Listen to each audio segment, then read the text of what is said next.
यार आजची कांड आहे पावसाची टाइम आहे का नाही उससे बाहेर जायचा प्लॅन होता यार भाविक चहा दे ना भाऊ कटिंग देऊ का फुल देऊ? दे यार काय ते यार आधी डोकं दुखायला लागले काय रे भाऊ काय आले? बाहेर नाही तुझ्या पावसाला काय यार बघ ना काय टाइम आहे का नाही यार एवढा काय इरिटेड होत बाई हे बघ पाऊस पडणार ते काय तुझ्या हातात आहे का?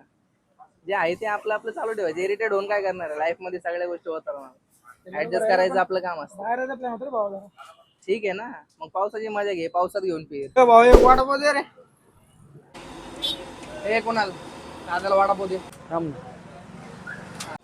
हे बघ भाऊ, माणसाने आयुष्य संयमाने जगायचं. किती बी टेन्शन असेल ना, निवांत राहायचं, रिलॅक्स. आपल्या हातात गोष्टी नसतात, त्यामुळे जास्त विचार करायचा नाही. कळलं? ए भाऊ दे ना वडापाव हे अरे कोणाला भाऊ दे ना त्याला वडापाव. ए थांब ना देतो ना त्याला ए भाऊ दे ना वडापाव ए बाबा दे ना त्याला वडापाव. किती वेळ झाला ते वडापाव वडापाव करते. मिरच्या थांबल्या थांब ना देतो ना त्याला घाई आहे का त्याला बसलेला नाही अजून तो अजून तिथं घाई आहे का त्याला देतो शाळेला हे कुठं भेटले 7.5 कामगार मला काय माहिती राव. अरे गॅंगची दे धंद्यावर लक्ष दे बोला ना